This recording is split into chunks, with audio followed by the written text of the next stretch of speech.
To start, in response to the point raised by Minister McAtee, I do think that the 7% is achievable across all sectors, and I do think it will require a lot of constructive dialogue. And I do think it's important too that constructive dialogue will lead to a much more climate-resilient future, but also lead to a much more sustainable future for Irish farming.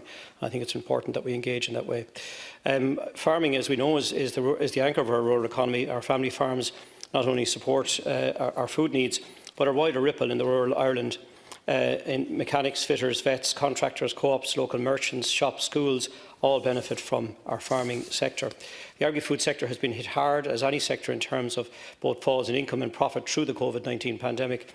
Farm businesses are the fabric that holds our rural communities together, and they are the biggest employers and generate the most wealth and income as primary producers in these regions.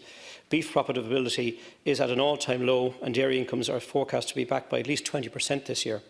The prices in dairy have taken a big hit in these crucial peak milk production months. It is imperative that these sectors be supported through these unprecedented market disruptions that we are currently experiencing through COVID-19. Farm businesses should not have been excluded from the Strategic Banking Corporation of Ireland COVID-19 Scheme Support Fund, and these funds should immediately be made available to the agri-food sector. It is imperative that they are supported through this downturn and have kept a strong trading position to help the national economy recover from the impending downturn caused by COVID-19.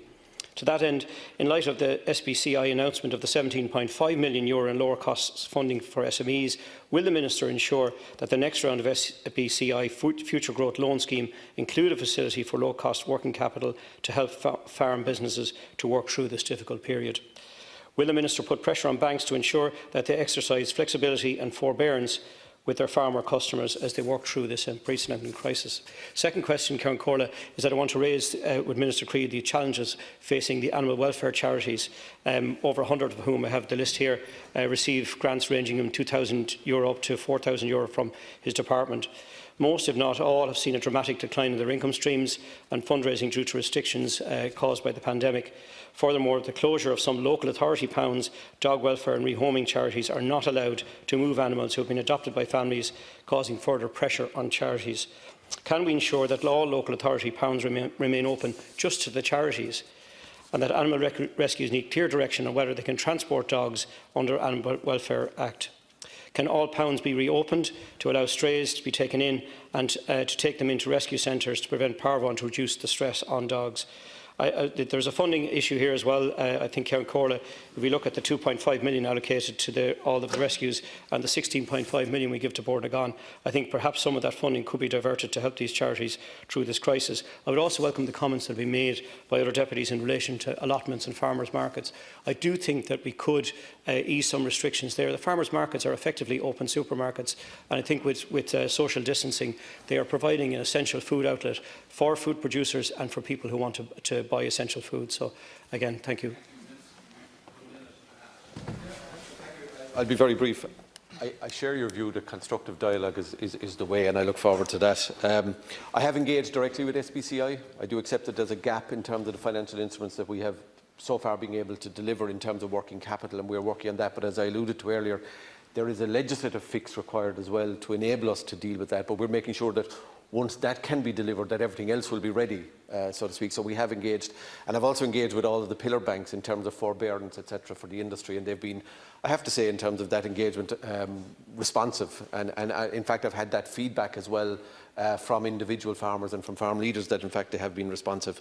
I do accept the issue, the point you make, and I've had some engagement myself with charities in the animal welfare area.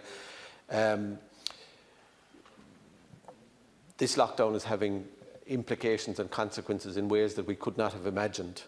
We have increased, during my tenure as Minister, in fact, significantly the supports that we give to these charities, and they do invaluable work that the state could never replicate by virtue of their voluntary nature.